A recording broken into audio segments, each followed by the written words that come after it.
इस दफ़ा ईद का मज़ा नहीं आया। क्यों? क्योंकि एक तो महंगाई, दूसरा जंग, तीसरा हम पे हर तरह बम, कभी पेट्रोल का बम, कभी चीनी का बम, कभी महंगाई का बम। हम तो सिर्फ बम खाने के लिए आए हुए हैं यहाँ पे बस। जंग कहीं और चल रही है, असरात पाकिस्तान में देखने को। असरात नहीं, जंग यहाँ पर भी है।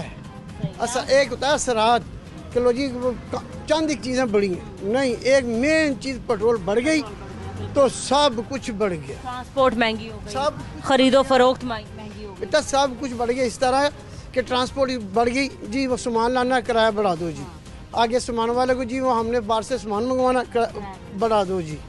तो हम तो सिर्फ बम खाने के लिए आए हुए हैं, कारोबार क्या करेंगे हम।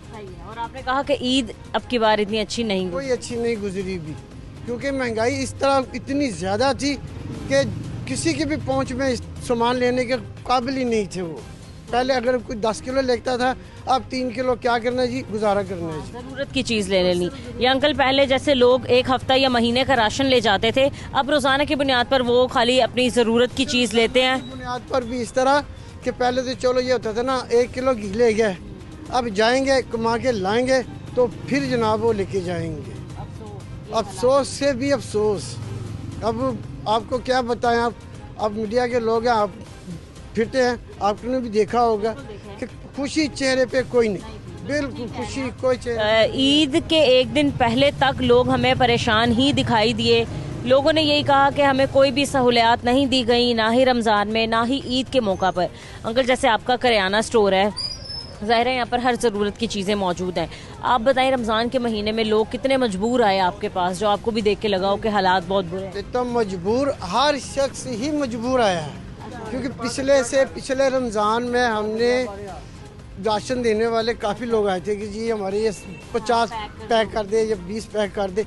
इस दफ़ा मेरा ख्याल है कि कोई भी नहीं आया। पूछा जी क्यों नहीं आ रहे, भाई क्या करें, अपना ही नहीं पूरा हो रहा, लोगों को क्या दें हम, तो मजबूरी उनकी भी। ठीक है, अब ईद के बाद आज पहला दिन हो गया अंकल, और मार्केट अभी भी हमें ठीक से खुली भी नहीं नजर आई। कुछ वैसे ही हालात की वजह से, कुछ शायद लोगों ने कहा कि लंबी छुट्टियां कर लेते हैं। वजह आपने बतानी है कि क्या है? लंबी छुट्टी इसलिए वजह ये बड़ी, ईद आई है महीने के बिल्कुल एंड पे, तनख्वाह नहीं मिली। जो मिली थी एडवांस वो पूरा हो गया, ख़त्म हो गई। अब रात का मैंने सुना हुआ है जी वो हाई ऑक्टेन तेल 500 रुपये लीटर हो गया है। अब और ज़्यादा काम ख़राब हो गया। अब जो बचा खुचा था वो भी गया, और आगे एक दूसरे का मुंह देखेंगे हम कि भाई कहाँ से आए, कहाँ से। अभी एक मेरे पास कस्टमर आया तो उसे पूछा भाई सामान नहीं लेने आए, वो कह रहा जी तनख्वाह मिलेगी तो आऊँगा ना मैं, ये मुझे 1000 का मांग रहा है वो उधार। हमने कहा जी नहीं। है कुछ वैसे ही लोगों के हालात जो हैं वो ख़राब हो जाते हैं। दूसरा ये महंगाई की वजह से इतने हाई हुआ, बहुत ज़्यादा महंगाई की वजह से गवर्नमेंट ने भी कोई इतना रिलीफ नहीं दिया। अभी हमारे पास आते रहे जी ये हमारा कार्ड है जी, हमें सामान देंगे, हमें गवर्नमेंट देगी तो हम देंगे ना। अच्छा, अपने वो कार्ड कौन सा वाला कार्ड आप कह रहे हैं? वो राशन कार्ड जो दे रहे थे जी है। उसमें कितने रुपए तक का सामान दिया जा रहा है? उसमें मेरा ख्याल 10,000 रुपये तक उन्होंने लिखा हुआ है। तो वो चांद दी स्टोर वो भी पता नहीं कहाँ पे है। अच्छा, वो आप लोग नहीं दे? पूरे बाजार में कहीं नहीं है, किसी दुकान पे उन्होंने नहीं दिया हुआ ये ली। वो लोगों के लिए अलग मसला है कि अगर कार्ड मिल गए तो वो स्टोर ढूंढना मुश्किल हो गया। बिल्कुल इसी तरह। सही है। ये बताएं अंकल, आपने अपने बच्चों को कितनी ईदी दी है आपकी बात? ये मत पूछिए, ये अंदर की बात है, क्योंकि हर बच्चा पापा ये आपने पिछली दफ़ा इतने दिए थे, इस दफ़ा इतने, बेटा अब क्या करें, मेहमान भी आने जाना है, मैंने भी आगे देनी है। तो इस तरह बहुत ही बस समझ लें पिछले साल की निस्बत इस साल बच्चे जो हैं वो ईदी से खुश भी नहीं खुश हूँ। दूसरा अंकल, गवर्नमेंट ने एक बार फिर से ऐलान कर दिया, जब ईद से पहले मार्केट का टाइम रमज़ान के महीने में ओपन कर दिया गया था, अब वही मार्केट का टाइम दोबारा से 10 बजे तक ले आए हैं कि मार्केट सारी 10 बजे बंद हो जाएगी। कुछ लोगों के काम तो ऐसे हैं जो शाम के वक्त ओपन होते हैं, जिनका कारोबार ही शाम के वक्त खुलता है और तकरीबन लेट नाइट चलता है, उनके लिए अलग मसाइल पैदा हो जाएंगे। बेटा टाइम का क्या करना है, अब गवर्नमेंट ने एक और मसला हमारे लिए खड़ा कर दिया हुआ है। एक तरफ पीरा फोर्स और दूसरी तरफ कॉरपोरेशन। अब जो निचले तबके के लोग हैं वो तो बिल्कुल बेचारे मारे गए, ना कोई अड्डा लगाएगा ना कोई रेडी लगाएगा, वो तो गया। अब टाइमिंग का क्या है, टाइमिंग तो यही रमज़ान में भी यही तकरीबन था।